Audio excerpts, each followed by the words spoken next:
Bueno, ¿cómo empecé a grabar? Sí, estamos grabando, ¿cierto?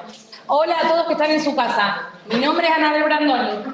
Vamos a empezar sin que comparta las primeras, así no nos atrasamos tanto. Me equivoco de lo que ven en el celular o lo que imprimieron, díganme. Primero vamos a situarnos dónde es el sistema nervioso autónomo. ¿Sí? El sistema nervioso autónomo pertenece al sistema nervioso general, que se divide en dos grandes partes. El sistema nervioso central y el sistema nervioso autónomo. ¿Sí? ¿Voy bien con lo del principio? Ahí está. A ver si lo podemos hacer. No, no es esto.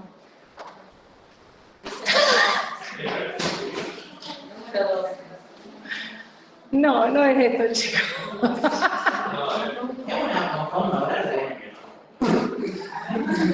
No es esto. ¿Ustedes imprimieron eso? Ah, es una plataforma verde, sí. Bueno, vemos cómo podemos hacer sin el PowerPoint. Les voy mirando a ustedes. La macana, pero va a tardar 3 años, chicos, ahora que, bueno, si quieren vayan mandándolo.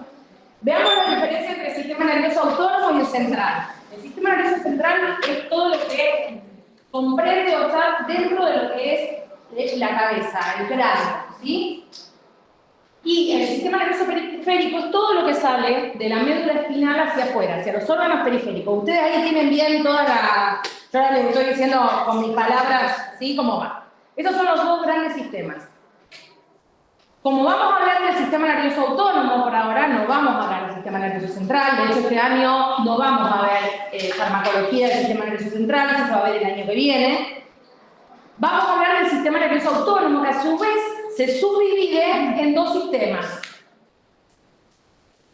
El sistema nervioso simpático y el parasimpático. Y en este sistema nervioso periférico, no autónomo. Tenemos el central y el periférico. Corríjanme si estoy diciendo mal. Pero sí, va a ser mal.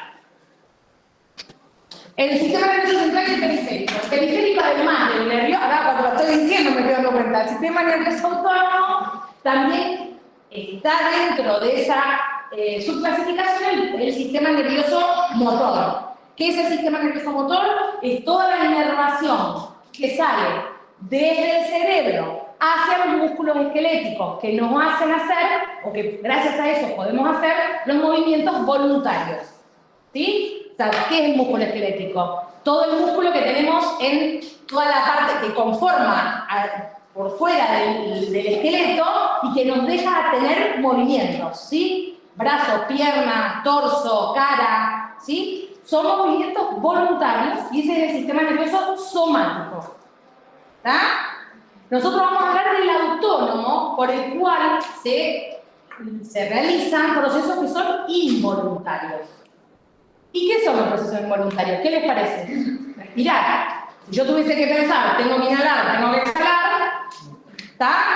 Menos mal. Eso es un proceso involuntario. El trabajo del corazón continuamente, el trabajo del riñón, de cada uno de los órganos. Son procesos involuntarios. Esos procesos involuntarios que se agrupan dentro del sistema nervioso autónomo se subdividen entonces en simpático y parasimpático. ¿Hasta ahí vamos? Bien. Claro, ahora lo que pasa es que viene la figurita. ¿Me lo mandaste? Ahora viene esa figurita que la van a ver en casi todos los libros.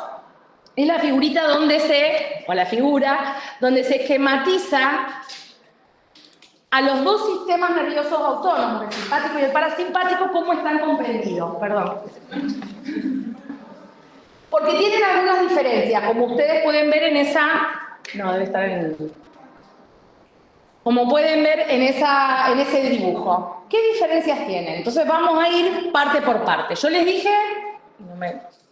que los dos integrantes del sistema nervioso autónomo eran el simpático y el parasimpático.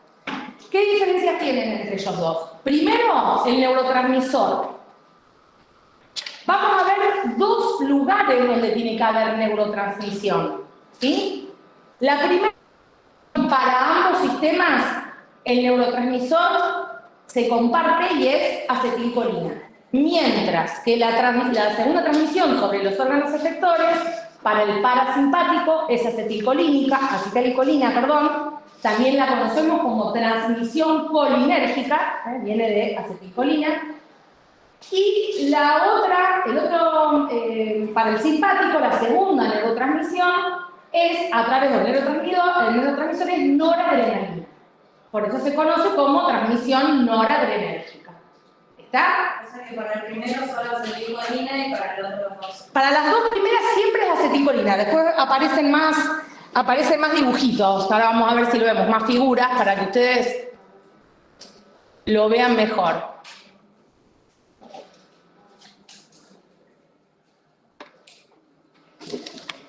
Bueno, a ver, ¿qué diferencias hay entre los dos sistemas? En el simpático, fíjense, el simpático es el que está a la izquierda. Los ganglios a través de los cuales se produce la primer sinapsis, o sea, desde la neurona que sale desde el sistema nervioso central, va por la médula espinal, sale de la médula espinal, ¿sí?, en la parte terminal de esa neurona, hace sinapsis en una zona que se llama ganglio con otra neurona posináptica, se la llama, ¿sí? Esa cadena ganglionar, que serían todos estos puntitos que ustedes ven uno debajo del otro, está cerca de la médula espinal. Como si está la médula espinal y a los dos costados hubiera como una especie de hilera con conformación, no es como un órgano, uno no puede decir que tiene la cadena ganglionar, puede tener un orden, pero no necesariamente estar todos los ganglios en la misma posición vertical. ¿Me siguen? Porque están cerca de la médula espinal, mientras que los ganglios que componen a la sinapsis en el sistema parasimpático están muy cerca del órgano, o sea, lejos de la médula espinal. ¿Estamos? Entonces, ¿esto qué hace? Que el efecto que se provoca a través de la estimulación del sistema nervioso parasimpático, que el neurotransmisor las dos veces es acetilcolina, es un efecto muy localizado. No se pierde en el camino de la transmisión del impulso, o de la señal o del estímulo, ¿sí?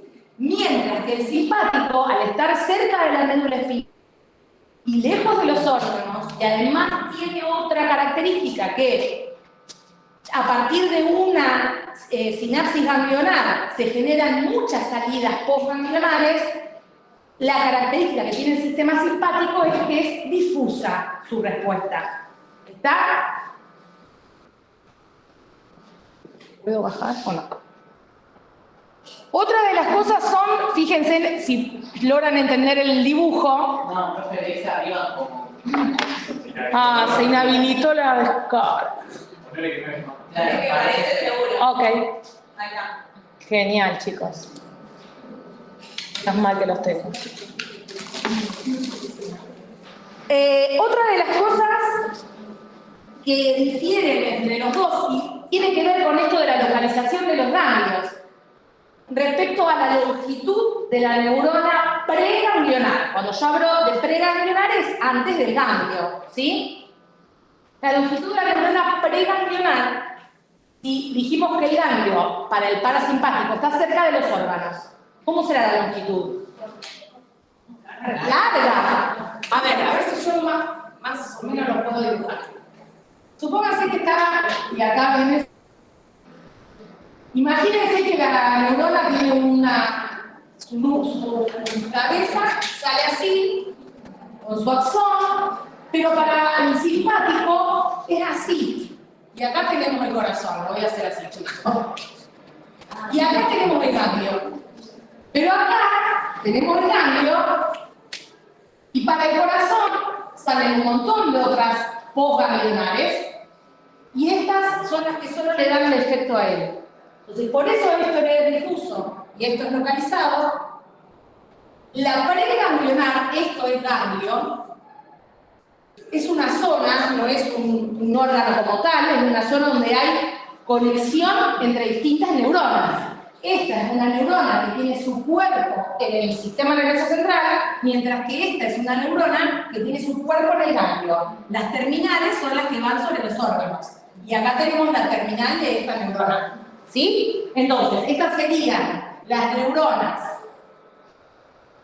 preganglionares y estas serían neuronas postganglionares. Imagínense, la postganglionar de esta es sumamente corta. La postganglionar en el simpático es larga. Este es simpático, este es parasimpático. ¿Está bien? Mientras que la preganglionar de simpático es corta y la preganglionar del parasimpático es larga. ¿Sí? Esa es otra de las diferencias que tiene y hace a los efectos que se observan de ellos. Dijimos lo de los neurotransmisores y listo. Sí. Dijiste que entonces el simpático tenía una respuesta difusa y el Parasimpático localizada. ¿Estamos? A ver si lo podemos ver. Sí, qué bueno. Bueno, acá cómo era para pasar el tiempo. ¿Sí? ¿Ya llegó? No, pero había una forma de hacerlo. Ahí está. Bueno, entonces ahora voy allá, comparto. No era acá, era acá.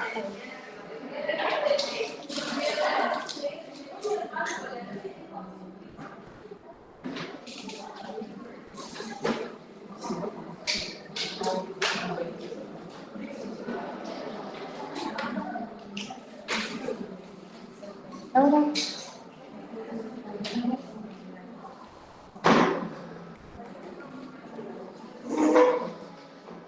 Bueno, ahí creo que estamos. A ver.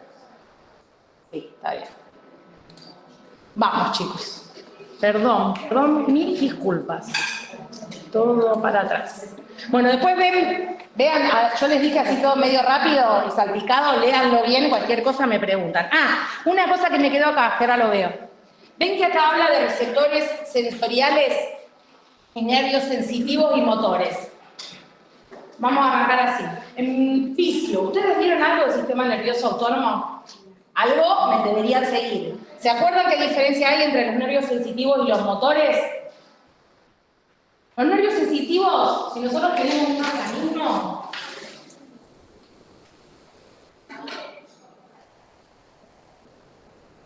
los nervios sensitivos son los que tienen los receptores sensitivos que están atentos a cualquier estímulo externo o interno.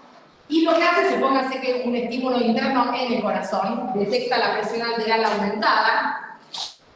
¿Qué va a pasar? Hay un nervio sensitivo que va a ir al sistema nervioso central, va a hacer sinapsis con una neurona que estaba ahí, y esa neurona va a ir a través de la médula, por el sistema parasimpático, porque dijimos que había alta presión, y lo que va a hacer es llegar al ganglio que está cerca del corazón para dar la respuesta. El que recibe el estímulo, el receptor sensorial, recibe el estímulo y va desde el órgano, desde la piel, donde fuere, hacia el cerebro, se llaman las neuronas sensitivas. Y los que salen desde el sistema central y dan la respuesta en el órgano, tejido, etc., son las neuronas motoras. ¿Sí? Bien. Creo que de acá mucho más. Acá dijimos que me había olvidado del sistema nervioso somático. En el dibujito, y acá estábamos. Más o menos me siguieron lo que yo les dibujé, cómo está conformado. Y otra de las cosas que quedaba es la diferencia de los receptores. Los receptores, esto es lógico, porque si hay un neurotransmisor diferente para cada lógico que los receptores que se van a ligar con ese ligando sean diferentes. Entonces tenemos para el sistema simpático los receptores adrenérgicos alfa y beta, que a su vez tienen su clasificación. Eso lo van a ver dentro de una clase, porque la clase que viene seguimos con el sistema nervioso parasimpático y después van a tener dos clases de sistema nervioso simpático. autónomo simpático. Y para el caso del parasimpático, la mayoría de los receptores en órganos son los receptores muscarínicos, ¿sí? Ahora vamos a ver que también hay otros tipos de receptores colinérgicos, o sea, que están dentro de la transmisión colinérgica o dentro del sistema nervioso parasimpático, pero que están localizados en otro lugar, en el ganglio y en el cerebro. Dentro de la sinapsis, nosotros habíamos dicho que para la sinapsis, ¿entienden cuando le hablo de sinapsis? Sinapsis es el lugar o el sitio donde se comunican dos neuronas. Entonces yo acá también podría, en lugar de decirle neurona preganglionar, le puedo decir neurona presináptica. Acá también hay una sinapsis. La diferencia es que la sinapsis es entre una neurona y una célula cardíaca. Pero eso también se llama sinapsis. Entonces a veces se puede hablar neurona presináptica, neurona. Esta sinapsis vamos a tener solo neurona presináptica porque después tenemos células de órgano efector. ¿Sí? Bien. Ay, sí. Disculpa. Bueno, entonces, primero tenemos el sistema nervioso somático, que dijimos que era el que regulaba los movimientos voluntarios y es lo que inerva al músculo esquelético. Cuando todo lo que ustedes ejercitan cuando hacen algún deporte, cuando van al gimnasio, músculo esquelético. La neurona se llama neurona motora, el neurotransmisor es acetilcolina, acá no hay una neurona preganglionar y postganglionar, directamente desde el sistema nervioso central, su terminal llega al músculo esquelético y así se hace sinapsis con él. En ese lugar los receptores son nicotínicos, que se los llama musculares, ya lo tenemos, lo vamos a ver. Dentro del sistema nervioso autónomo, los subdividimos en parasimpático y simpático. Dentro del simpático, una de las cosas que no le dije de diferencia es de dónde salen esas neuronas que vienen desde el sistema nervioso central para los dos sistemas. Para el sistema parasimpático salen del lugar cráneo-sacra. ¿Sí? Por eso dice paracraneales y nervios espinales. Anterior, ¿ven? Salen del cráneo sacra. Ahí es donde salen. Mientras que a diferencia del parasimpático, el simpático, las terminales salen de la región dorsal, tronco dorsal. ¿Sí? Bien. Entonces, de esas neuronas que vienen del sistema nervioso central, hay una primer sinapsis que ocurre en el ganglio y esa neurona que ahora tiene su cuerpo en el ganglio, su terminal está, o va a ser sinapsis, sobre el órgano efector. Si la sinapsis o la neurotransmisión es parasimpática o colinérgica, el neurotransmisor acá es acetilcolina. Fíjense que se mantiene, la primer neurona es larga, la segunda es corta. Lo mismo que vimos allá. Mientras que en el simpático, primer neurona corta, segunda larga, difusa, como habíamos dicho. El primer neurotransmisor es acetilcolina, como dijimos siempre, o sea que acá también va a haber receptores de acetilcolina. Mientras que cuando llegue al órgano efector, el neurotransmisor va a ser noradrenalina. O sea que acá va a haber receptores adrenérgicos, alfa o beta. Ese es un clasificador. Hay excepciones, como todo en el organismo. Una excepción es la inervación simpática de las glándulas sudoríparas. Vienen de los pares dorsolumbares, pero en lugar de liberar noradrenalina, liberan acetilcolina. Y otro de los casos es la inervación de los vasos sanguíneos del músculo esquelético. No al músculo esquelético directamente, sino a los vasos sanguíneos del músculo esquelético. Esa inervación también va a dar acetilcolina, y esa acetilcolina va a unirse a receptores que están en el endotelio de esos vasos y dan vasodilatación. Esta también es una excepción. ¿Estamos?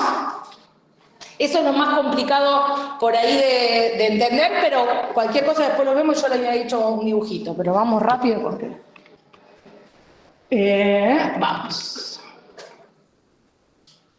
Esto siempre me gusta mostrarles para que vean, además de todo lo que vimos anatómico de diferencia con respecto a los dos sistemas nerviosos autónomos, simpático y parasimpático, la mayoría de las respuestas que se observan en todos los órganos son diferentes, en la mayoría, en otras son iguales, van a la par.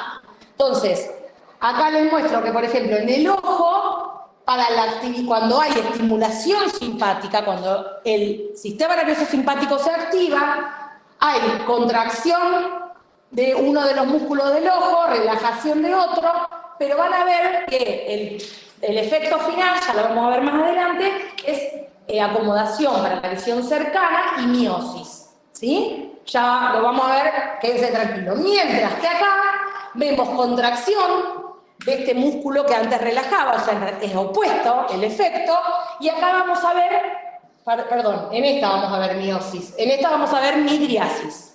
Esperen que ya vamos a ver qué es. Vamos al corazón. En el sistema nervioso simpático, cuando hay activación, estimulación del sistema nervioso simpático y llega ese estímulo al corazón, el corazón aumenta su actividad. Aumenta la frecuencia, aumenta la conducción y aumenta la contractilidad.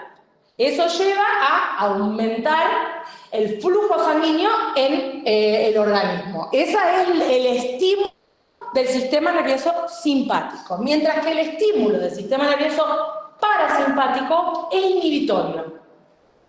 Es disminuir la frecuencia cardíaca, es disminuir la contractilidad y la conductividad. Por eso les dije, cuando los vasoreceptores del callado aórtico detectan presión arterial aumentada, envían señal a través de los nervios aferentes, ¿y quién es el que se activa? El parasimpático, para disminuir. Otra vez, efectos contrapuestos. Vasos sanguíneos tienen efecto de contracción cuando hay receptores alfa y relajación en los beta 2, que es muy importante. Son los vasos que irrigan a todos los músculos estriados, o esqueléticos. ¿Es lo mismo? Esos vasos tienen receptores beta 2 que cuando se activa el sistema nervioso simpático se vasodilatan para favorecer la conducción o el flujo sanguíneo, ¿sí? El sistema nervioso parasimpático no tiene inervación sobre los vasos, pero los vasos, como ya vimos antes, tienen receptores M3, que yo les mostré antes que tenían una inervación, pero ¿de qué tipo era? Era una inervación simpática colinérgica, porque en realidad no era noradrenalina lo que liberaba, pero se tiene que estimular el simpático para que se dé esa activación, ¿sí? Y eso va a dar un aumento de óxido nítrico, y el óxido nítrico es un vasodilatador potente. ¿Estamos? También ya lo vamos a ver. Otra vez, bueno, acá no tenemos respuesta en función de esto, pero sí tenemos la síntesis del óxido nítrico, del endotelio. Para los bronquios o el tracto respiratorio, tenemos relajación cuando hay activación del sistema simpático, mientras que tenemos contracción cuando hay activación del sistema parasimpático. Otra vez fue efecto contrapuesto. En el tracto gastrointestinal tenemos relajación de las paredes y contracción de los esfínteres cuando la actividad simpática está estimulada, mientras que tenemos lo opuesto cuando la actividad parasimpática está estimulada. O sea que tenemos contracción, relajación, incremento de la secreción. Con esto que yo les dije, a ver si ustedes me pueden decir cuál sería la función de estos dos sistemas contrapuestos en todos estos efectos que dijimos. ¿Para qué serviría el nervioso simpático? Que lo que hace es aumentar el tono y la contracción y el peritactismo del tracto gastrointestinal, ya, bueno, al menos en lo que vimos ahora, disminuye la frecuencia cardíaca, me acomoda el ojo para la visión cercana. ¿Qué actividad voy a estar haciendo o va a estar haciendo el organismo? De crecimiento, de digestión, leer un libro, ¿tá? Se lo solía llamar actividades trofotrópicas, porque tenían que ver con el crecimiento. Mientras que cuando hay estimulación del sistema nervioso simpático, se altera el corazón, no hay más tono y digestión, los vasos sanguíneos del músculo esquelético van a estar dilatados para favorecer el flujo. ¿Frente a qué situaciones se estimula entonces el sistema nervioso simpático? Estados de alerta. Estados de alerta estrés. Se los suele llamar estados de lucha o huida, pero no es solamente eso, o sea, una hemodilución, una pérdida muy importante de sangre, alerta al nervioso simpático. Una bajada muy brusca de presión arterial, alerta al sistema nervioso simpático. Exactamente. O sea, responde, así como a lo otro se lo llamaba antiguamente trofotrópico, a este se lo llamaba el ergotrópico. Se lo digo simplemente para que si conocen la terminología, ergo quiere decir que gasta energía. Entonces, justamente el sistema nervioso simpático se estimula para aquellas situaciones en las que hay que gastar energía. Salgo a correr. ¿Quién se estimula? El sistema nervioso simpático. Una situación de estrés, me enojé, me puse mal, ¿por qué sube la presión? Porque se activó el sistema nervioso simpático, que me activó todo el corazón a 1000. El organismo ¿a qué responde? A todo esto porque cree que el cuerpo lo que va a hacer es salir a correr, por eso el flujo está directamente, se reorganiza y recircula hacia el músculo estriado. Porque esa sería una situación de estrés, no quiere decir que sea malo, hay estrés positivo y estrés negativo, ¿sí? Pero el cuerpo necesita esa energía para poder hacer esa actividad. Mientras que en esta situación de reposo, podríamos decir, el cuerpo cumple un metabolismo normal para que el organismo esté bien. Hace la digestión, va al baño, ¿está? El ojo, por ejemplo. Si yo estoy en una situación de estrés, la vista se acomoda para la visión lejana. Por eso es midriasis lo que ocurre. Mientras que cuando se activa el parasimpático es miosis, porque se supone que uno no está corriendo, está en una situación de reposo estable, calmo, que, no sé, estoy estudiando y por eso tengo esta respuesta del simpático. Por ejemplo, en la actividad del corazón, ¿qué les parece? En una situación basal, normal, ¿cuál será de los dos el sistema que esté gobernando la actividad del corazón? Perfecto. El corazón no puede estar todo el día mismo, porque eso lleva a enfermedades. De hecho, las personas que tienen enfermedades cardiovasculares tienen alteraciones en algún lado que provoca eso. ¿Estamos? Bien. Fantástico, se me sigue. Este cuadro sigue y entonces sigue con la parte de la vejiga. Si en el tracto gastrointestinal está predispuesto el sistema simpático a no hacer digestión, no tener tono peristáltico, o sea, que el intestino haga los movimientos para que se vaya conduciendo todo el bolo alimenticio para poder ser y de luego pasar a materia fecal, acá es todo lo opuesto. Con el tracto urinario, ¿qué será? Lo mismo, acá voy a contener la micción, porque si yo estoy corriendo, estoy en una situación de estrés, no tendría que provocar micción, ¿sí? Entonces acá hay distintos músculos, el músculo detrusor y el músculo de trígono, que uno se relaja y otro se dilata para justamente provocar la micción. Si yo tuviese que dibujarlo, para no hacer mucho lío, hago un triángulo. Si esto tiene que evacuar la orina, este músculo se tiene que estirar, se dilata para poder evacuar, y este músculo se tiene que contraer. Entonces el trígono se dilata, el detrusor se contrae. El esfínter se abre, ¿sí? Y sale la orina. Eso ocurre en el parasimpático, porque obviamente si yo estoy en una situación de reposo y de calma, hay metabolismo normal, también voy a necesitar que el tracto urinario pueda evacuar y pueda eliminar los desechos, el agua excedente. Bueno, ¿qué más me falta acá? En la piel, en músculo de fibra lisa pilomotor, hay contracción a través de receptores alfa-adrenales. En las glándulas sudoríparas tenemos aumento de la secreción a través de receptores M o muscarínicos, que ya vamos a ver. Y en las funciones metabólicas, fíjense que principalmente gobierna el sistema simpático y no el parasimpático.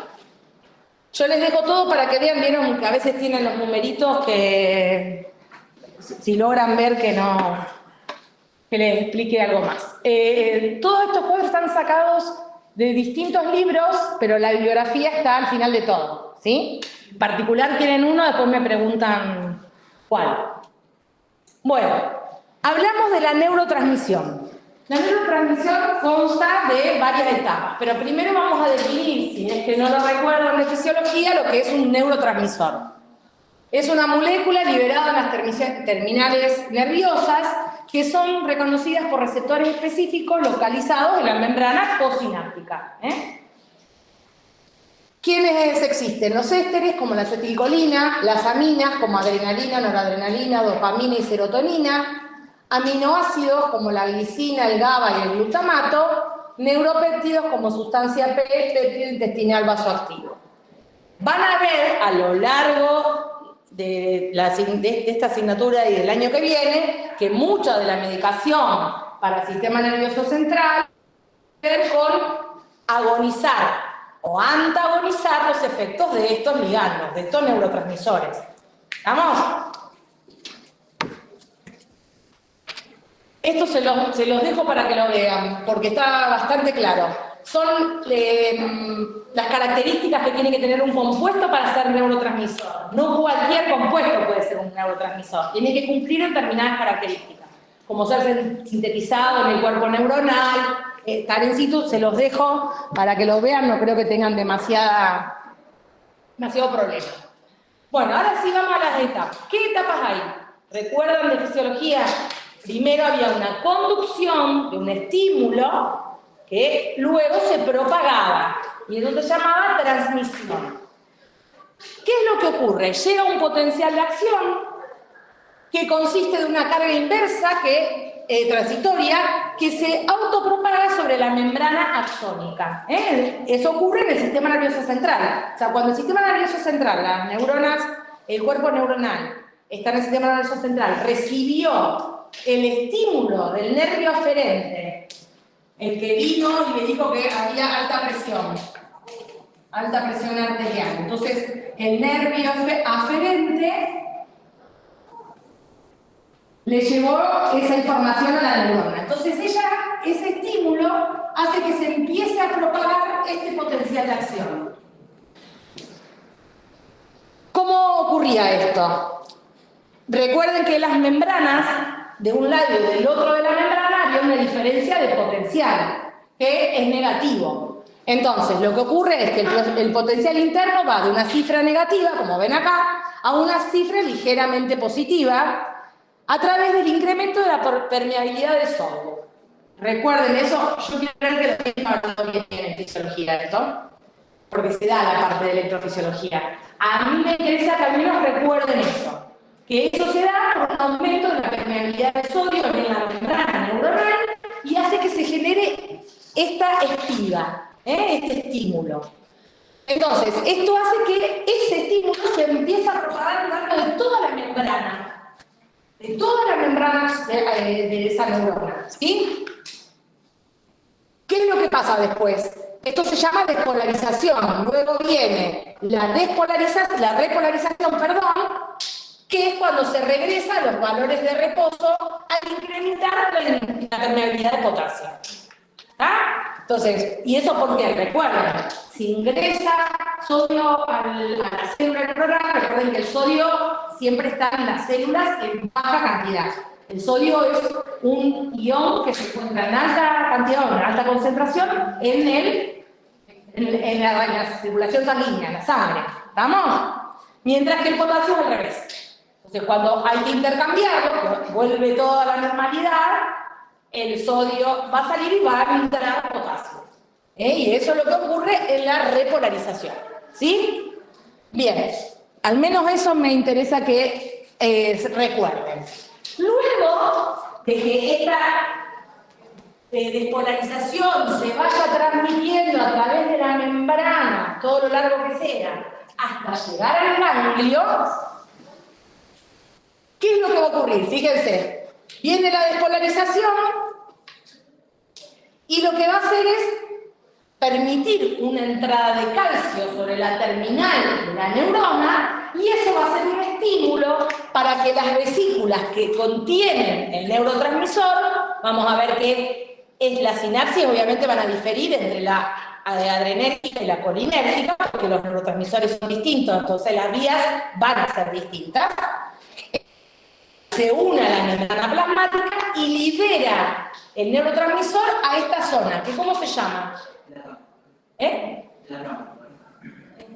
Hendidura sináptica. El lugar entre que dos células tienen esa comunicación se llama hendidura sináptica. Le digo dos células porque es o una neurona y una neurona, o una neurona y la célula del órgano efector. ¿Está? No son cualquier célula, siempre tiene que haber una neurona.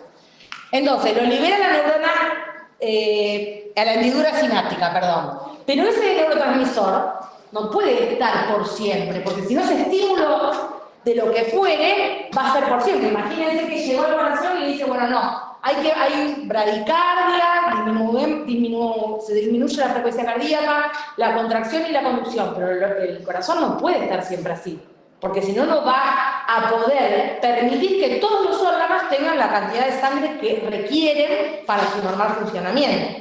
Entonces tiene que haber un parate. ¿Cómo se da ese parate, ese fin de la acción del estímulo? Ya van a ver que acá tiene que haber algún sistema que a ese neurotransmisor, otra vez hacia la neurona presináptica, o que se una a receptores postsinápticos del estímulo, o que se degrade. Ya lo vamos a ver para las dos neurotransmisiones. Hoy vamos a ver del sistema colinérgico. ¿Cómo sería que se una el receptor?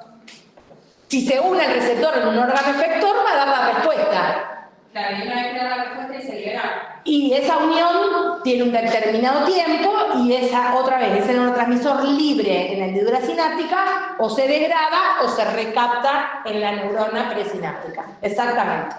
¿Estamos? Bien. No sé qué les escribí, pero después lo leen porque total no mucho más. Vamos a lo que hoy nos compete, que es la transmisión colinérgica. Vamos a ver toda la estimulación del sistema simpático y deberíamos ver los agonistas simpáticos. Perdón, colinérgico. Vamos a ver todo colinérgico. Esta sería la neurona, la terminal neuronal que viene a la sinapsis. Otra vez, esta sinapsis puede estar o en el ganglio o en el órgano efector. Entonces, tenemos la neurona presináptica, que primero vamos a necesitar. Yo les dije que venía el estímulo y entraba calcio y directamente se unía la vesícula, se iba a unir con la membrana plasmática y liberaba el neurotransmisor. Pero primero, ¿qué hay que hacer? Sintetizar el neurotransmisor. ¿Cómo se sintetiza la acetilcolina? Primero se capta colina a través de un transportador sodio dependiente, un cotransportador de sodio, y junto a la acetil-CoA que proviene del metabolismo mitocondrial, se genera la acetilcolina por esta enzima que es la colina acetiltransferasa. Este paso para la transmisión o la sinapsis colinérgica es limitante porque este paso es el limitante de la síntesis de acetilcolina. ¿Qué quiere decir con eso? Si el transportador ya está saturado, más que eso no se va a poder hacer la acetilcolina. Si el transportador tiene alguna alteración, va a haber poca acetilcolina producida. Este es el paso limitante. Paso 1, síntesis. Bien. Paso 2, almacenamiento en vesículas intracelulares. O sea, se sintetiza, fíjense que se sintetiza en el citoplasma, pero ahora la acetilcolina es captada por las vesículas intracelulares y allí se guardan hasta que llegue el estímulo que les indique que se tienen que liberar. Recuerden que nuestras vesículas no son únicas, o sea, no tienen solamente acetilcolina. Hay otros neurotransmisores, por eso vamos a ver que muchas veces en otros casos hay neuronas que sobre todo en el sistema nervioso central, neuronas que se activan por otros neurotransmisores, a pesar que la sinapsis o la transmisión es colinérgica, ¿está? Pero eso depende de los receptores que haya después para poder recibir esos neurotransmisores. ¿Qué quiere decir con esto? Si esta membrana postsináptica no tiene receptores colinérgicos, no va a haber respuesta. ¿Estamos? O sea, depende del receptor que haya. O sea, los otros neurotransmisores tienen la acetilcolina. ¿Cómo? O sea, los otros neurotransmisores. Por ejemplo. Van a estar juntos con la acetilcolina. Sí. Y lo mismo va a pasar cuando vean noradrenalina. Noradrenalina no va sola. Va noradrenalina, va dopamina, hay otros neurotransmisores. Todo eso está en la vesícula y cuando se libera la vesícula, se libera con todo el contenido que tiene. ¿Está? Bueno, una vez que la acetilcolina, el neurotransmisor, está en la vesícula, está a la espera del estímulo para poder ser liberada. Les aclaro que hay una liberación basal de acetilcolina, que es ínfima, pero es una liberación basal para mantener algunas funciones mínimas. ¿Está? Cuando se requiere el estímulo es cuando, sí, la mayor cantidad de vesículas, hablando de miles, de 100.000 vesículas son las que se liberan, ¿sí? Entonces, cuando entra el calcio, es el estímulo para que esta vesícula se mueva, se una hacia la membrana de la neurona presináptica y se libera el contenido de la hendidura sináptica. ¿Qué le pasa a la acetilcolina? Tiene varios lugares a donde se puede conducir. Uno se puede unir a receptores colinérgicos de la membrana postsináptica. Puede ser receptores nicotínicos o muscarínicos, que son los dos tipos de receptores que vamos a ver dentro de los colinérgicos. Otra de las formas es que se una a la acetilcolinesterasa, que es la enzima que la degrada. La acetilcolinesterasa se localiza acá, se localiza unida a la membrana de la célula. ¿Está? No está libre en la hendidura. En ese caso va a dar colina y acetato. ¿Esta colina para qué va a servir? Para ser recaptada. También hay un pequeño aporte de colina que viene de circulación, pero este es el mayor aporte. La colina se reutiliza todo el tiempo. ¿Está? Otra de las cosas que puede hacer esa acetilcolina es unirse a receptores presinápticos. ¿Qué les parece? ¿Para qué se uniría a receptores presinápticos? ¿Qué estaría regulando de esa forma? Es una retroalimentación que puede ser positiva o negativa.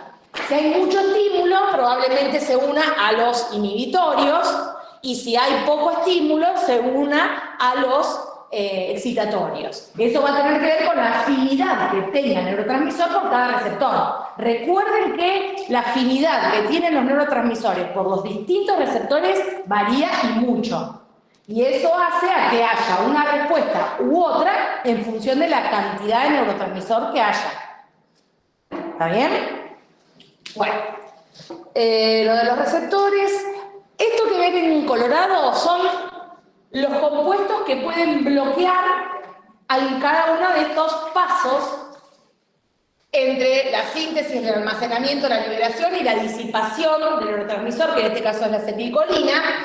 Tenemos para la captación hemicolinio. Para la captación de la acetilcolina hacia la membrana, besamicol. Toxina botulínica para la unión de la vesícula sobre los a la membrana plasmática de la terminal presináptica, ¿sí? Entonces, al no poder unirse, no se va a unir, no se va a liberar el... Todos estos compuestos harían que se libere menos cantidad de acetilcolina. ¿Qué otras cosas podrían estimular o inhibir esta transmisión, esta sinapsis colinérgica, que no están marcados acá? La síntesis de acetil. ¿Cómo? La síntesis de acetil. Para que no genere... O sea, inhibir esto, ¿sí? Sí, puede ser, no hay compuestos para eso. Algo que ustedes ya vienen viendo de farmacodinamia. ¿Qué son los compuestos? Podría ser eso. Los compuestos, los fármacos. Hay dos tipos de fármacos, así como si yo los nombrara en general. Agonistas y antagonistas de receptores, me refiero. Entonces acá puedo tener o antagonistas o agonistas que van a dar mayor o menor respuesta sobre los receptores, ¿sí? Vamos a ver después en algunas partes en particular qué tipo de esos fármacos puede haber. Profe, Sí. cuando la acetilcolina, digamos, se libera, podía ir a los receptores muscarínicos, a los Nicotínicos. receptores presinápticos y a los nicotínicos, y a los nicotínicos es donde se degrada acetilcolina. Puede ir a receptores nicotínicos y muscarínicos presinápticos o postsinápticos. Sí. Postsinápticos, sobre todo si hablamos de ganglio, porque en órganos no hay receptores nicotínicos, solamente hay muscarínicos. Y para degradarse de nuevo a colina, ¿a dónde? Tiene que alcalizar a la acetilcolinesterasa, que es la que está unida a la membrana plasmática, la enzima que la degrada. Esta es la acetilcolinesterasa, que es una enzima unida a membrana. Y llega a esta enzima, se degrada y se transforma en colina y acetilcolina.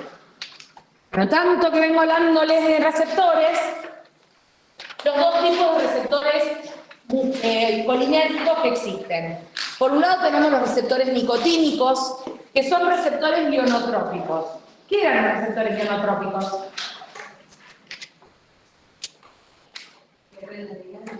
Sí. Son canales. ¿Se acuerdan? Están constituidos por distintas subunidades, la mayoría de estos son pentaméricos. A mí no me interesa que ustedes sepan, si lo saben, maravilloso. Pero por lo menos sepan que entre los dos tipos de receptores, nicotínicos y muscarínicos, los nicotínicos son receptores del tipo ionotrópicos, mientras que los receptores muscarínicos son metabotrópicos. Y los metabotrópicos, ¿se acuerdan cuáles eran? Los que estaban unidos a proteína G. Entonces eso generaba una estimulación de respuesta, una vía de señalización para llegar a dar el efecto final. Entonces, acá vemos algunas diferencias entre los dos. Bueno, uno ionotrópico, otro metabotrópico. Es proteína transmembrana de unión a ligando, una proteína transmembrana de unión a ligando, eso es igual. Este es un canal iónico, este es un receptor acoplado a proteína G. El tiempo de acción es rápido. ¿Por qué es rápido? ¿Qué les parece? O sea, yo tengo el receptor, muchas veces lo dibujan así.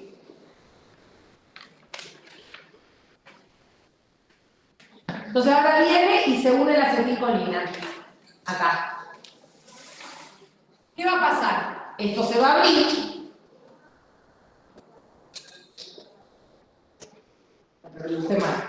Pónganle que se abre acá. Y ahora la acetilcolina va a pasar porque esto va a ir teniendo un cambio conformacional hasta que la acetilcolina ingresa a la célula. ¿Cómo les parece? Este tiempo de respuesta, ¿cómo es? Es rápido, es inmediato, porque lo único que tiene que hacer la acetilcolina es unirse al receptor en un determinado sitio, hay un cambio de conformación de ese receptor, se abre para que la acetilcolina pueda pasar. Y listo. Mientras que este otro, ¿por qué tiene respuesta lenta? Porque ustedes, si se acuerdan de esos receptores que estaban unidos a proteína G en la membrana, se unía la acetilcolina. Entonces, había un cambio en una de las subunidades y esto hacía que se activara la fosfolipasa C. La fosfolipasa C daba diacilglicerol e inositol trifosfato. Y esto a su vez llegaba a cambios de concentraciones de iones, calcio, potasio, y eso es lo que le estaba dando el estímulo final. Se dan cuenta que esto es un solo paso, mientras que eso requiere de varios pasos porque requiere de varias enzimas y metabolitos que se tienen que ir conformando, activando o formando para poder dar la respuesta. Por eso esta respuesta es más lenta. Resultado de la unión, apertura del canal, y acá se activa una proteína G que desencadena una cascada, ya vamos a ver después cuáles. La función de estos receptores es excitatoria en todos sus tipos, ya vamos a ver, mientras que la función de los receptores muscarínicos, hay algunos que dan respuestas excitatorias y otros que dan respuestas del tipo inhibitorias. Como siempre, esto tiene una lógica dentro de lo que son los órganos efectores para tratar de mantener el equilibrio de la función del órgano que está siendo estimulado. Bien. ¿Vamos hasta acá? ¿No nos mareo tanto? Sí. ¿Eh? Sí, tenés razón, perdón. No era tricolina. Muy bien. Sodio es. Sodio en una y no me acuerdo si potasio en otro. Tenés razón, muy bien. Muy bien, están atentos. Si el ionotrópico. Sí, la unión esa hace eso. Bueno. Receptores. Dentro de los muscarínicos tenemos una subclasificación. M1, M2, M3, M4 y M5. Y dentro de los nicotínicos tenemos también una subdivisión. Tenemos los receptores musculares, que principalmente están en músculo esquelético. A esa sinapsis se la conoce como placa terminal o placa motora. Y el otro tipo de receptor nicotínico es un receptor del tipo neuronal que se ubica tanto en ganglio como en sistema nervioso central. ¿Está? De este cuadro me gustaría que vean dónde principalmente se localizan cada uno de ellos. No tiene mucho sentido, pero esta es la conformación que yo les decía, son pentámeros, los metabotrópicos tienen varios segmentos transmembrana, ¿sí? Sepan que son distintas conformaciones, pero no es lo que prefiero que gasten la memoria en otra cosa, o en entender en otra cosa. Y acá son los mecanismos de respuestas finales, y como yo ahí a algunos les hice otro, ven que acá les decía, dependiendo del canal, será un conducto, un canal iónico para sodio o para potasio. ¿Está? Bien. Acá ya empezamos a hablar de los nicotínicos. Entonces, dijimos nicotínicos musculares, ganglionares y los del sistema nervioso central, que a estos dos se los llaman neuronales. Entonces, ustedes van a ver que los nicotínicos los suelen encontrar en los libros como N sub M y N sub N, el neuronal. Recuerden que el neuronal incluye al ganglionar y al sistema nervioso central, porque claro, en el ganglio que hay sinapsis de dos neuronas. Está bien que se diga, pertenezca a los neuronales. Bueno, otra vez, acá la conformación de las moléculas, dónde se localizan, cuál es la respuesta frente a la excitación de cada uno de ellos. Y por ahora, o sea, esto yo se los dejo porque obviamente les va a salir para después, pero todavía no hablamos de agonistas y antagonistas. Para cada uno de los receptores vamos a ver que suelen haber compuestos que son no selectivos, o sea, que quiere decir que se unen a muchos receptores del mismo tipo, mientras que otros son selectivos. Entonces, obviamente, aquel que tenga mayor selectividad para un solo tipo de receptor va a dar una respuesta más selectiva que va a generar que no haya respuestas que probablemente den efectos adversos, ¿sí? Pero bueno, esto después lo vamos a ver, se los paso. Estos eran los nicotínicos. Vamos a los muscarínicos. Los muscarínicos dijimos que eran 5, del 1 al 5. M1, M2, M3, M4 y M5. M2 y M4, o sea, los pares, son inhibitorios. Las respuestas que dan cuando la acetilcolina se une a ese receptor es una respuesta del tipo inhibitoria. Y Los impares dan respuestas del tipo excitatorias. En este cuadro, que está sacado de Flores, está un poco mejor explicado cómo es el mecanismo de señalización, ¿sí? Que es todo lo que se puede dar en cada uno de ellos. Para cada uno de ellos hay algo en particular, pero mientras que ustedes medianamente se acuerdan, está todo bien. Ahora, yo les pregunto, si nosotros dijimos que frente a la estimulación del sistema parasimpático, la respuesta del corazón, ¿cómo era?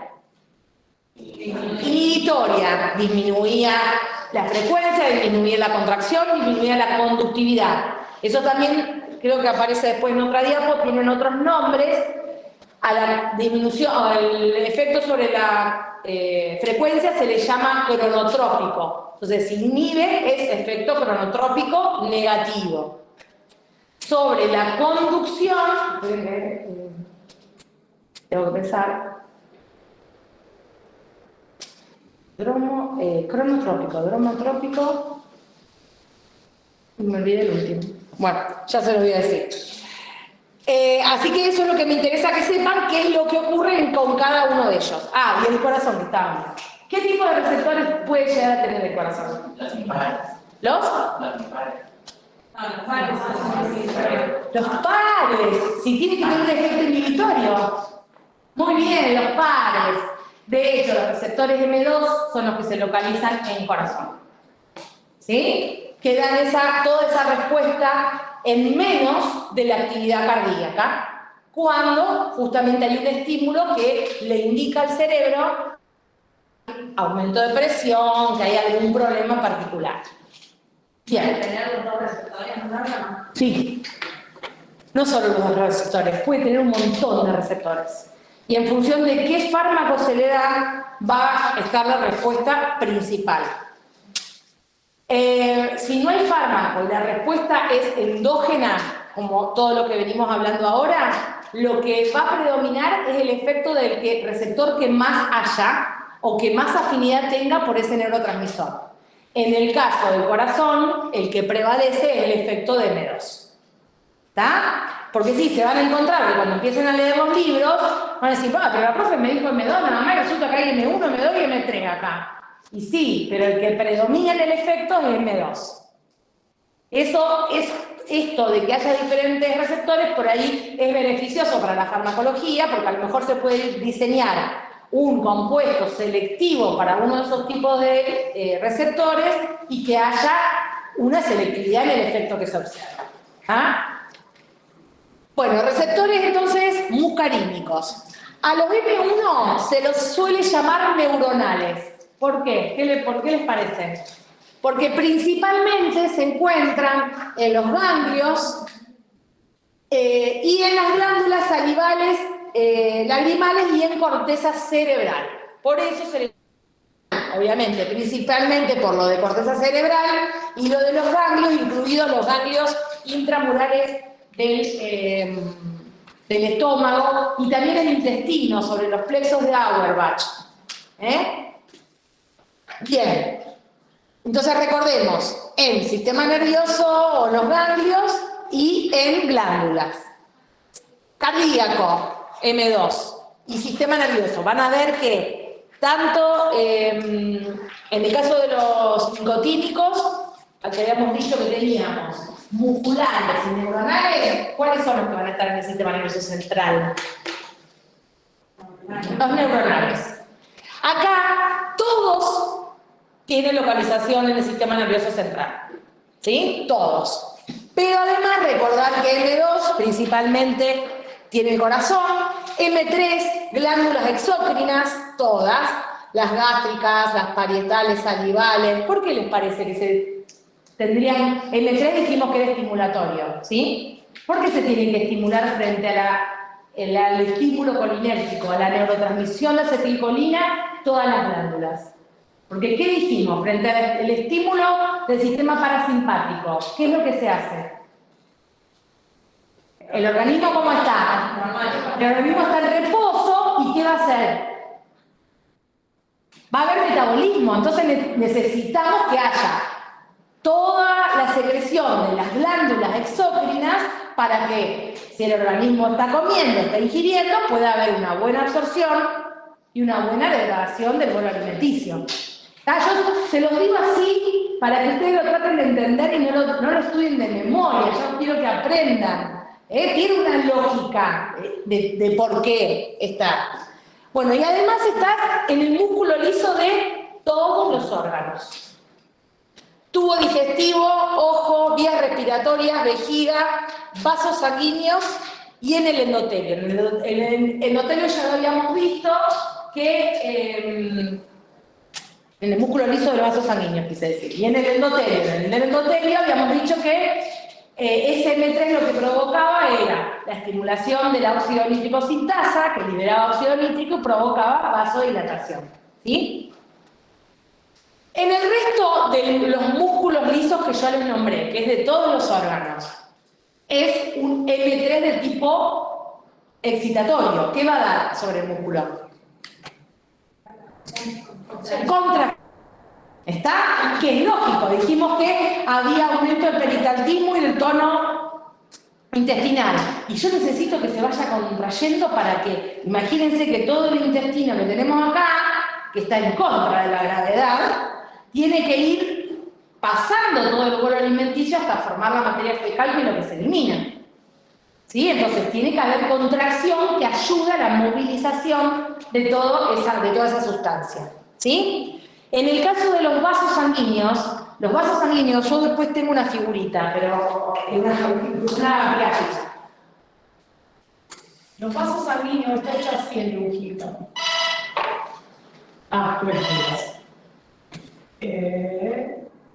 Así. Este sería el endotelio. En el endotelio dijimos que tenía receptores del tipo M3 que estimulaba a la NOS, óxido nítrico sintasa, que daba óxido nítrico, que es un importante vasodilatador. En esta capa, alrededor del endotelio, ¿qué tienen los vasos? Músculo. ¿Qué músculo es? Músculo liso. ¿Y ese músculo liso qué receptores va a tener? M3. Todos los músculos lisos. ¿Bien? ¿Qué pasa acá? Esto quedaría, dijimos, en todo el músculo liso queda contracción.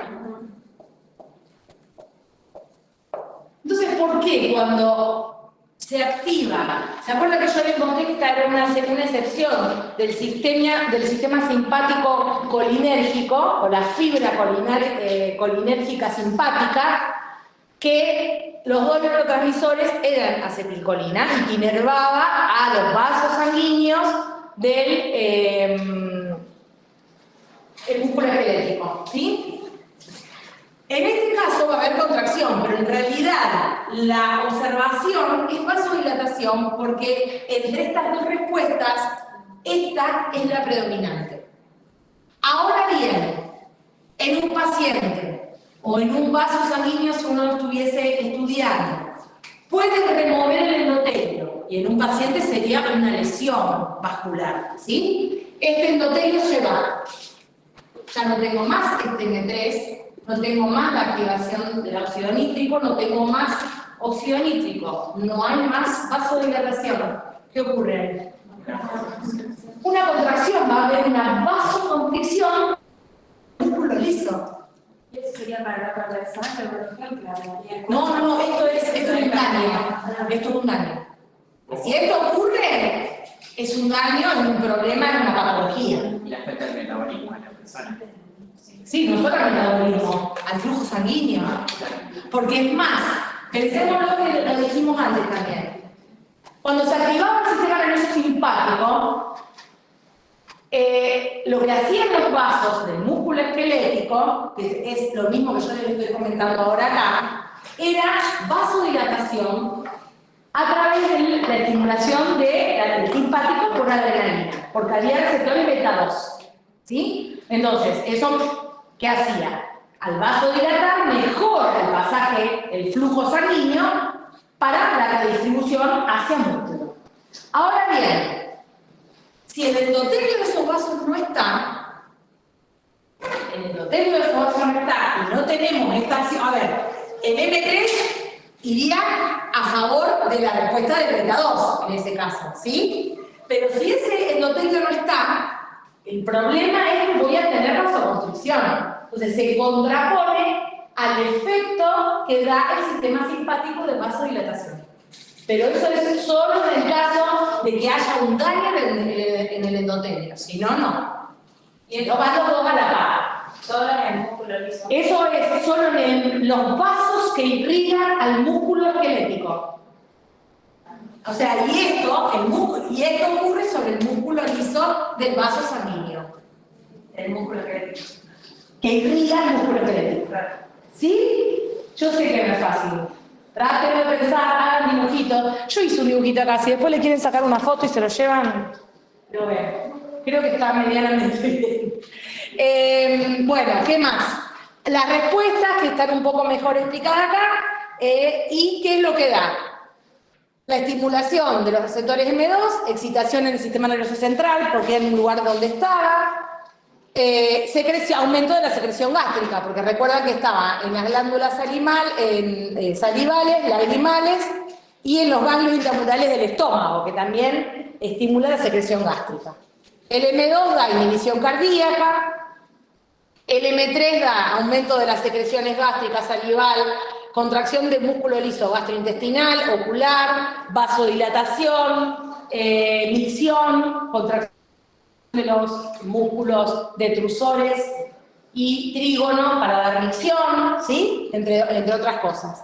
Y el M4 y el M5 no se termina de conocer, y lo importante es que están en el sistema nervioso central, que como les dije es bastante lío parecido a lo que pasa con el sistema nervioso simpático cuando hace sinapsis en el ganglio y sale un montón de neuronas hacia todos lados, ¿sí? Esto no tiene mucho conocimiento, ¿tá? De estos dos. O sea que se quedan, de los 5, se tienen que recordar dónde se localizan y qué respuesta darían en función de eso 3 receptores, M1, M2 y M3. Recuerden que en el M2 era inhibitorio, el M3 excitatorio. Esta la paso rápido porque hablamos de agonistas y antagonistas que todavía no estamos hablando, pero se las dejo para que la tengan. Empezamos a hablar. Ahora ustedes me van a decir, ¿qué es un agonista? No se queden callados porque ya estuvieron. O no entendieron nada y era chino y los tenemos que repasar porque si no, no van a entender nada. ¿Qué es un agonista? Díganlo con sus palabras, no hay problema. Es un compuesto, primero y principal, que se une a un receptor y da el efecto de quién? Del agonista endógeno o del neurotransmisor endógeno. ¿Está bien? Perfecto. ¿Qué es un agonista? Es un compuesto que se une a un receptor y que da la respuesta del agonista endógeno. Excelente. ¿Sí? Entonces ahora vamos a ver compuestos que simulan el efecto que provoca ¿quién? Acetilcolina.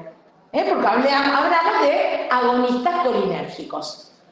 Bien, dentro de esos tenemos, o los podemos llamar también estimulantes de receptores colinérgicos. Y vamos a tener 2 grandes grupos, los fármacos de acción directa y los fármacos de acción indirecta. Dentro de los fármacos de acción directa tenemos los alcaloides y los ésteres de colina por la diferencia estructural que tienen los compuestos entre sí. Y los fármacos de acción indirecta, que algunos son reversibles y otros irreversibles. Ya lo vamos a ver. ¿Qué es lo que ocurre? Cuando estos fármacos se dan, aumentan la acetilcolina y se van a unir a receptores muscarínicos o receptores nicotínicos, ¿sí? Como dijimos antes. Y estos, recuerden que los receptores nicotínicos estaban en la parte del sistema nervioso central, o sea, en todos los nervios o neuronas, músculo cardíaco y liso, todos los músculos lisos, gastrointestinal, la vejiga, en el ojo, y en glándulas y en endotelio, para dar las respuestas que vimos antes. Y los receptores nicotínicos, cuando son estimulados, tenemos 2 opciones. O la placa terminal, la placa motora, neuromuscular del músculo estriado, que es lo que yo les decía, que la neurona sale desde el sistema nervioso central y en el músculo, supónganse de la pierna, hace la sinapsis, suelen tener estos dibujitos, sobre el músculo. Y esos receptores acá eran nicotínicos subverdes, ¿se acuerdan? Porque eran los nicotínicos musculares. Bien, hacen sinapsis con el músculo estriado, o músculo esquelético. El otro tipo de receptores nicotínicos son aquellos que se encuentran, ¿cuáles eran? Los neuronales, que se encuentran en el sistema nervioso central o en el ganglio. Para aquellos que se encuentran en el ganglio, para cualquiera de todos estos ganglios, donde vamos a tener receptores nicotínicos, también tenemos otros grupos de fármacos. O sea, de acá llamamos a los fármacos ganglionares, que va a haber, ya van a ver, bloqueantes polarizantes y despolarizantes, qué diferencias tienen. Y para estos fármacos tenemos a los fármacos de placa, se los llama así. Lo que hacen también es provocar una parálisis total de músculo esquelético. ¿Para qué se le ocurre que estos fármacos, que tienen efectos bastante complejos, parálisis del músculo esquelético, y si tenemos acá bloqueantes del ganglio, de los ganglios, voy a bloquear no solo la actividad colinérgica, sino también la simpática, porque recuerden que la transmisión simpática, la primera neurona, libera acetilcolina. ¿Se les parece que puede llegar a tener mucha utilidad? No, se utilizan principalmente en anestesia, porque son sumamente controlados. Imagínense que esto es para que no haya movimiento sobre el músculo que se está operando. Todo lo que son bloqueantes sobre el ganglio también permiten que haya un bloqueo, sobre todo a nivel del sistema nervioso central, para que no haya transmisión de estímulo y el cerebro esté relajado. Estos fármacos los manejan particularmente los anestesistas. De este tema les vamos a subir un resumen, porque explicar todo esto es bastante más largo. Entonces, resumen de lo que mínimamente tienen que saber para un examen parcial. Recuerden siempre que después no es solamente la teoría, hay que estudiar el libro, o si tienen dudas nos consultan, ¿sí? No se queden con que esto es, porque de hecho esto puede tener un montón de errores, porque lo hacemos personas, así como los libros también tienen errores. Si ustedes lo encuentran nos pueden consultar, ¿sí? Así que eso les vamos a subir. No sé si les va a entrar en el parcial, pero le vamos a subir un resumen, ¿sí? Así que eso se los debemos. ¿Cómo? Este tema... A ver, el libro de cabecera siempre acá en farmacología fue Goodman y Shillman. Es muy bueno, porque tiene de todo. Desventajas. Es un libro estadounidense, por lo tanto los fármacos que utilizan son los que se utilizan allá y no acá. Entonces hay un montón de cosas que se van a encontrar que acá no se usaron y se están usando. Esa es desventaja. Y la otra tiene un montón de información como muy distribuida en varios capítulos. Entonces, no sé, es difícil a nosotros todavía leer ese libro, para ustedes por ahí es más complejo. Hay que saber leerlo, no está mal. Para un farmacéutico que sepan entender el Goodman sería ideal. ¿Está? Después tienen otros libros. El RAM es un libro bueno, tiene bastante errores, sobre todo en la parte de las figuras, y a veces no es tan completo en muchas de las explicaciones que corresponden, ¿sí? Pero, qué sé yo, dentro de lo que yo les di, voy sumando un poco con todo. Pero no, por ahí este tema en particular, sacarlo de Goodman y Shillman no está mal. Cuando ustedes vean que se va como muy en el detalle de cómo son los receptores, por ejemplo, o determinadas cosas específicas que suelen estar en una letra mucho más chiquita, y bueno, eso medio pásenlo, pero muchas veces en esa letra chiquita hay un montón de cosas que son re importantes. Entonces, complejo saber discernir qué se lee y qué no. Pero bueno, el Goodman y Shillman es como el...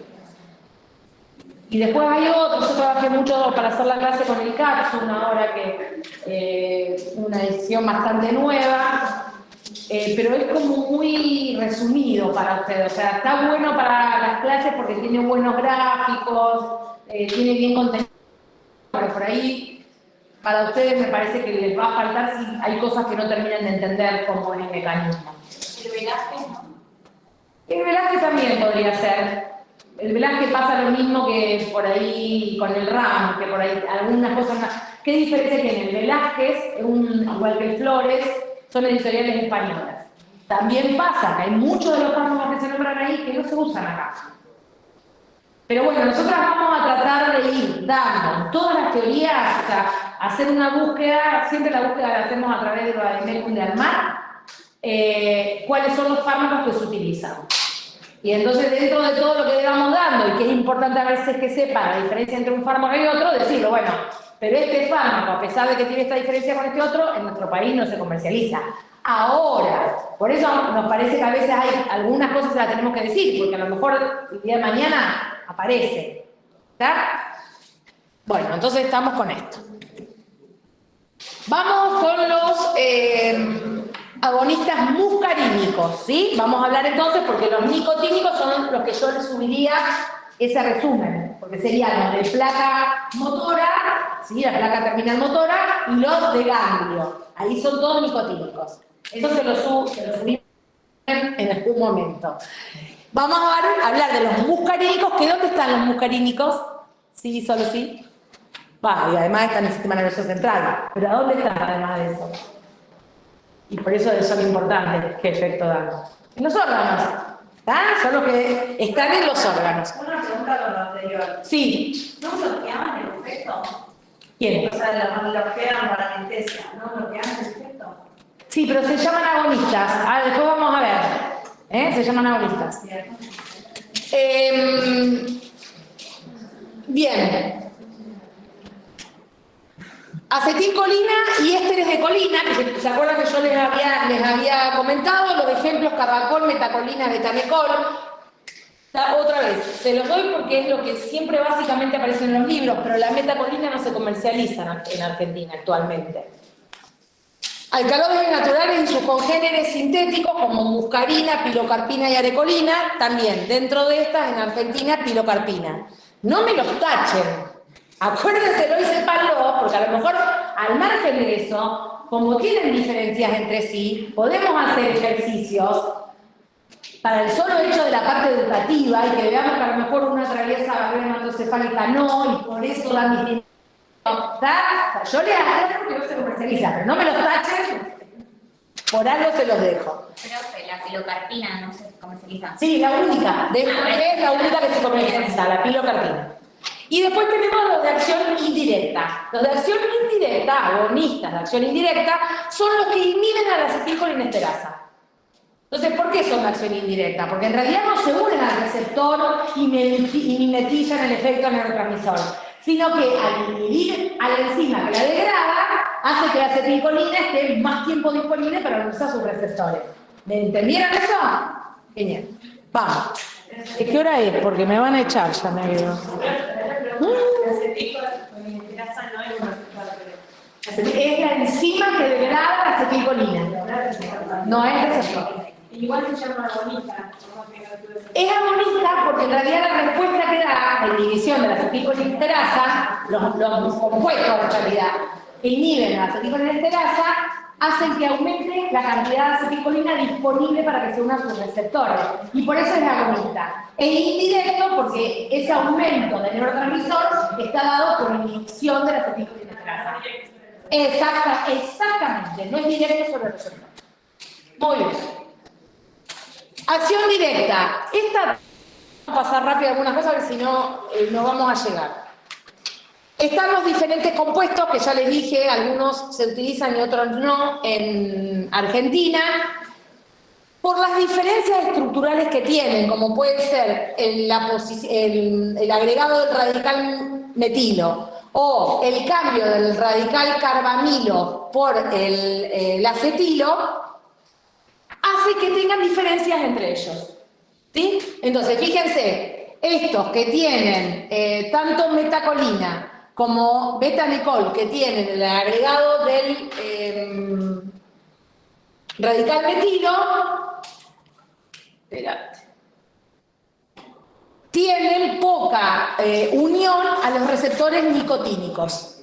Entonces eso presenta una ventaja, porque habíamos dicho que si se da un fármaco con acción sobre los dos receptores, la acción que ocurriría sobre el receptor nicotínico es una reacción muy grande, porque no solo va a actuar sobre los receptores o sobre el sistema parasimpático, sino también sobre el simpático. Bien, y lo mismo con el radical carramilo. En el radical carramilo dice que al agregarle este radical, al cambiarlo, no son inhibidos por la acetilcolinesterasa. ¿Qué esto tiene? A ver, ¿qué importancia tiene?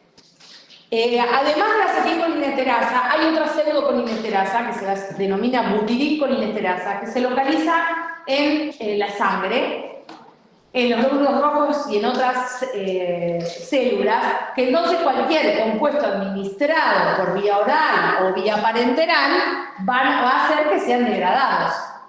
Entonces, por eso ustedes saben que a través de la industria farmacéutica lo que se hace es cambiar la estructura del compuesto congénere para tratar de eliminar algunos problemas con respecto a su biodisponibilidad. ¿Está? Bien, eso así rápido. Bueno, y acá algunas aplicaciones, pero igualmente después al final yo les voy a dar algo más. Bueno, vamos a qué es lo que ocurre en cada órgano, que ya estuvimos viendo en realidad un poco, pero cuáles son los efectos de la estimulación de los nervios parasimpáticos, o sea, efectos de la estimulación colinérgica. En corazón, habíamos dicho que disminuye la frecuencia, disminuye la velocidad y disminuye la contracción. Y acá me ayuda el machete. Disminuye la frecuencia, cronotropismo recto, cronotrópico negativo. Disminuye la contractilidad, efecto inotrópico negativo. Y disminuye la conducción, efecto dromotrópico negativo. Entonces, el crono, creo que todos se lo acuerdan. Cronofrecuencia. Para los otros dos, ¿y por qué les digo? Porque a veces en un ejercicio puede aparecer el resultado de tal administración da efecto dromotrópico negativo, y ustedes no se acuerdan qué es eso y sonaron. Entonces, a ver, les doy una regla mnemotécnica que suelo usar yo. Crono dijimos que era frecuencia, y eso era fácil de saber, porque crono viene de tiempo, frecuencia.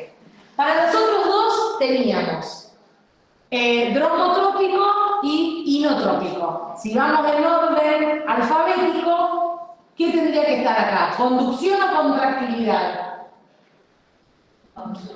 Conducción. ¿Está? A veces, por eso a veces me trago, porque no es tan fácil la mnemotécnica. Pero bueno, si se la acuerdan y van por orden alfabético, el dromotrópico es el de conducción, velocidad de conducción, y el inotrópico, fuerza de contracción. ¿Estamos? A ver, tal vez nos ayuda, para que se acuerden de esos dos. Bueno, ¿por qué receptores estaba dado esto? Se tiene que acordar, M2, porque era el inhibitorio. Todas estas respuestas son inhibitorias, entonces tiene que ser un receptor par. Les dije que el M4 y el M5 ya lo sacaban, o sea que no me queda otra más que sea el M2. Y otra cosa importante en el corazón es que recuerden que en el endotelio hay receptores M3 que, como están inervados por la vía simpática, colinérgica simpática, puede dar vasodilatación por el receptor que está en el endotelio. ¿Tá? Pero eso también tiene que tener un estímulo simpático, cuidado. Acá estamos hablando de estímulo parasimpático. ¿Puedes repetir la vía? ¿Cuál vía? Que por los que son inervados los receptores M3. Era la vía es, está en el dibujito, espérate, para que vos te lo marques ahí de última. Acá. Pertenecen a la fibra o la transmisión simpática, porque salen de los pares crenales que se corresponden con el simpático. La primera neurona, como siempre, va a dar neurotransmisor nicotínico, y la segunda, en lugar de dar noradrenalina, da acetilcolina. Eso es lo que inerva a los vasos sanguíneos. ¿Sí? En este caso del músculo estriado, pero en el músculo cardíaco también ocurre. Bien.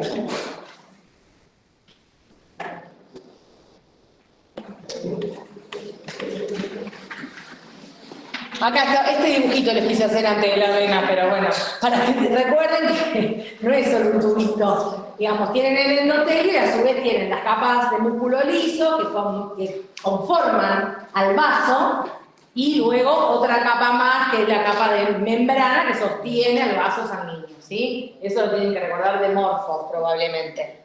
Bueno, contraindicaciones de estos compuestos. Se inhiben la actividad cardíaca, ¿cuál va a ser una contraindicación? Un paciente con insuficiencia cardíaca. Un paciente con insuficiencia cardíaca, por ahora, que ya lo vamos a ver este año, le digo que es un paciente en el cual el corazón no está funcionando bien. Entonces, si además le damos un compuesto que inhiba toda la actividad cardíaca, y es un problema. Por eso están contraindicados. También están contraindicados en el hipertiroidismo, y lo puse acá porque tiene que ver con la actividad cardíaca. Los agonistas muscarínicos pueden desencadenar fibrilación auricular en los pacientes hipertiroideos. ¿Está? La presión funciona así. ¿Cómo? La de la presión. No. No se utilizan. Estos compuestos no se utilizan para bajar la presión. Ya vamos a ver. Ya vamos a ver por qué. En realidad ya deberíamos ir viendo el todo de por qué, pero vamos a ver en cada uno de estos. Por ejemplo, ¿qué pasa en el tracto gastrointestinal? Si yo usaría estos compuestos para bajar la presión, ¿qué le pasaría a ese paciente? Viviría en el baño. No se nutriría bien, porque probablemente tenga mala absorción y disponibilidad del alimento. Entonces hay otros compuestos que ahora vamos a ver, muchos. Es porque tendría que tener solo específico para el cardíaco. Claro, porque estos compuestos tienen estos receptores en realidad. Por más que uno diga, bueno, que trato de que sea selectivo para uno. La selectividad absoluta no existe. Entonces pueden tener actividad sobre todos los receptores muscarínicos. Entonces puedo tener actividad sobre los receptores M3 y M1 y me va a dar todos estos efectos adversos. Claro. Bien.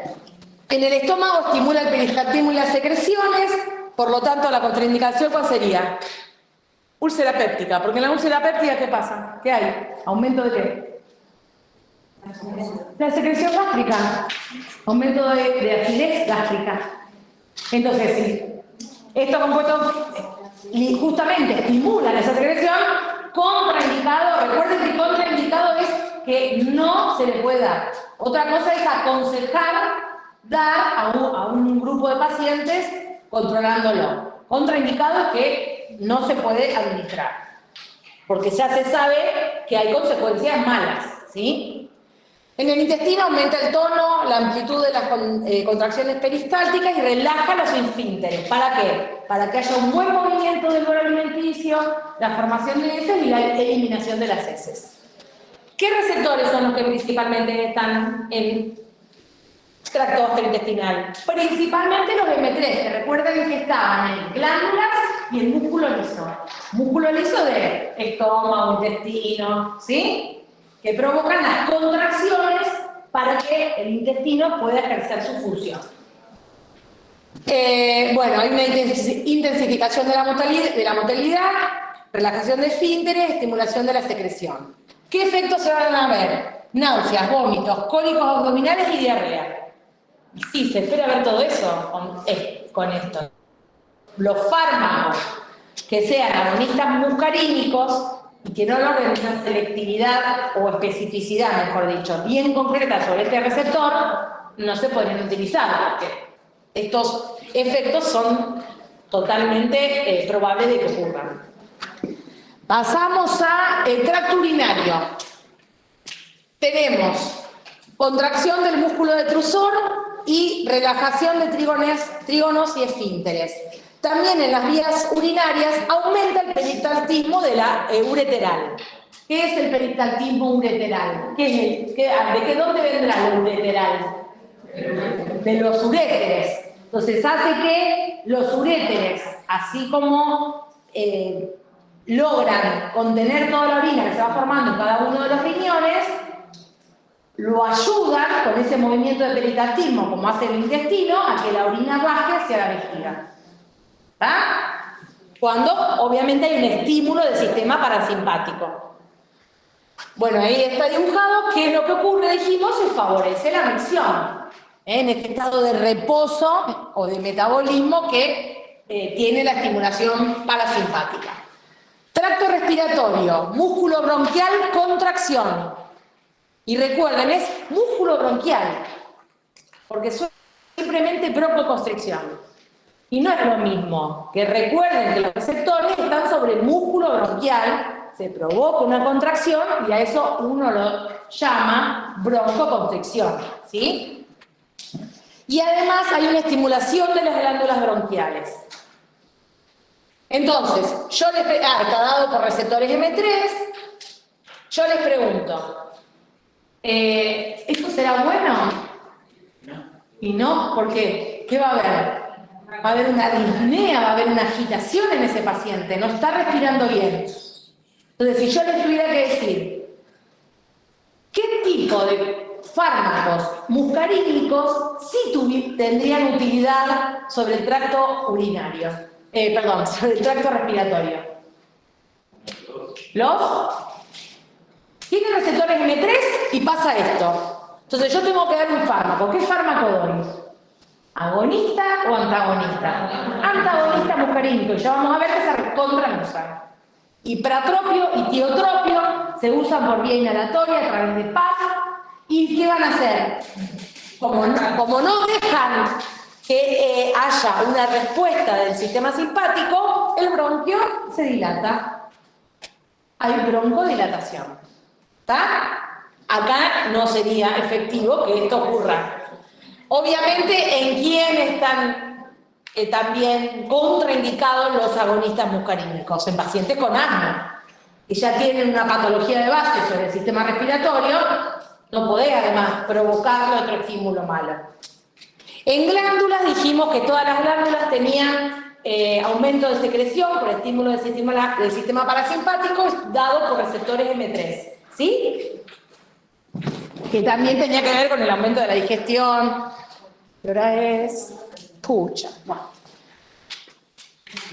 Ojo, se provocaba la acomodación para la visión cercana, porque ustedes imagínense que cuando está el sistema parasimpático está activado, como están ustedes.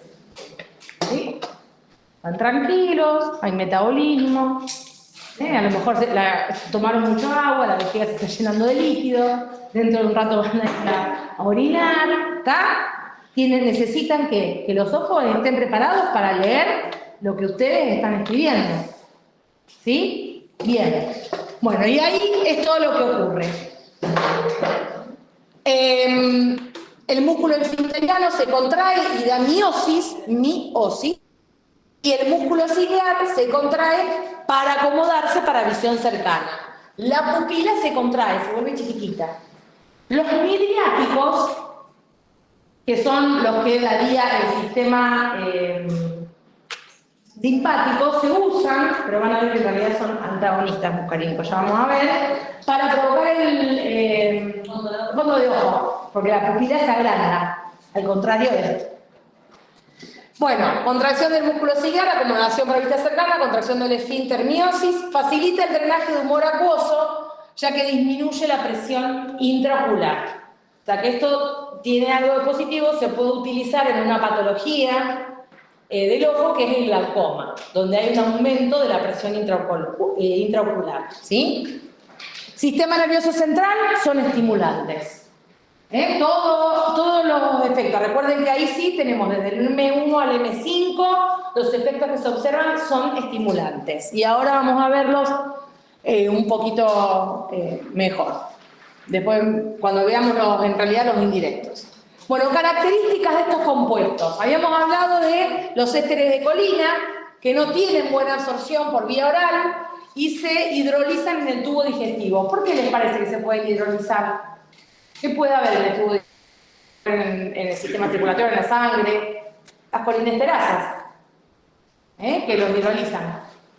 Cuando le hacen fármacos para las ideas, o el último que te produce también todos los problemas.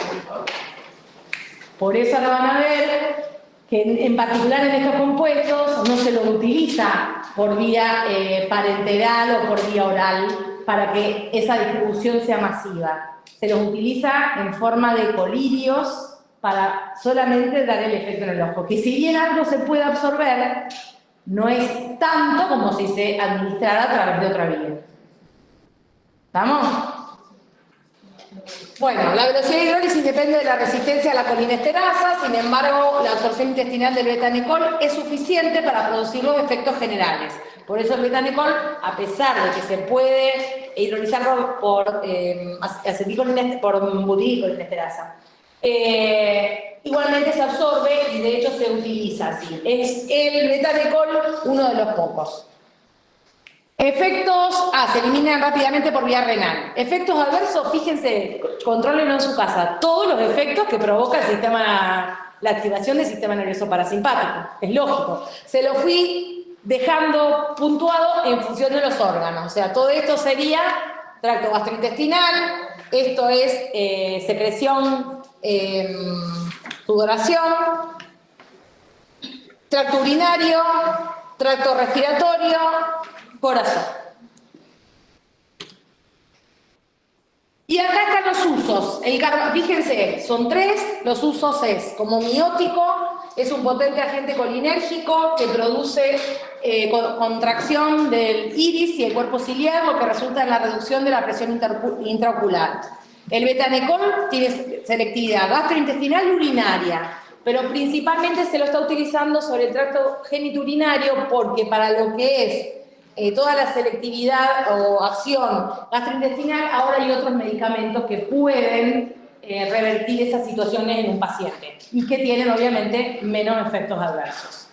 Entonces, en el tracto genitourinario, el betanicol es útil para tratar la retención urinaria y el vaciamiento inadecuado de la vejiga cuando no hay obstrucción, obviamente. Si hay cólicos en las vías ureterales, por más que le demos betanicol, no va a producir mección. Por eso, a eso se refiere con que no haya obstrucción en las vías urinarias. Eso puede ser un caso, o las obstrucciones puede haber cuando hay algún tumor que está obstruyendo el conducto ureteral. Pacientes con retención urinaria postoperatoria, en neuropatía autónoma diabética y en determinados casos de vejiga hipotónica, miógena o neurógena crónica. Y la pilocarpina tiene una aplicación oftálmica, también como miótico, igual que el carbacol, y para el glaucoma, para prevenir midriasis producida por la atropina. Además, la pilocarpina, quiero que sepan, a lo mejor para ustedes no es tan importante como para los alumnos de bioquímica, pero se utiliza a nivel tópico para realizar el test de sudor para detectar fibrosis quística en los niños recién nacidos. ¿Por qué? La pilocarpina es un agonista muscarínico. ¿Qué va a hacer? ¿Yo qué quiero obtener como muestra? Si la pongo acá, ¿qué me va a aumentar? ¿Qué secreción? Sudor. Entonces se obtiene una muestra de sudor y ahí se determinan concentraciones de cloruro y eso indica si el paciente tiene o no tiene fibrosis quística. Eso no se los puse porque es más para bioquímica, pero sépanlo porque también se utiliza para eso. También se utiliza para tratar la serostomía. La serostomía es sequedad bucal que suelen tener algunos pacientes con algunos tratamientos o también está relacionada con alteración de las secreciones, sobre todo salivales y lagrimales, que está dado por un síndrome que se llama el síndrome de Sjögren. O sea, cuando hay pacientes con este síndrome, se les suele dar pilocarpina para favorecer la serostomía o sequedad bucal. O sea, ¿qué va a hacer? Va a aumentar la salivación. ¿Vamos? Obviamente eso tiene también un contraste de los otros efectos adversos. Se ve cómo se maneja el resto de las situaciones. No vamos a llegar. Para la clase que viene me va a quedar todos los de acción indirecta, que eran los que inhibían a la acetilcolinesterasa, ¿se acuerdan? Que no se unían al receptor, pero que como había mucha acetilcolina, daban mucha respuesta. Y los antagonistas. Para este sistema en particular hay mucha utilidad con los antagonistas muscarínicos. Así que, si hoy yo les dije que así, la clase que viene más. Venga con todas las ondas y las orejas así, porque ya empezamos a hablar de muchos fármacos. Hoy fueron poquitos, porque no hay mucha utilidad de estos fármacos, pero ya la próxima empezamos a hablar mucho, ¿sí? Perdón que me atrasé tanto.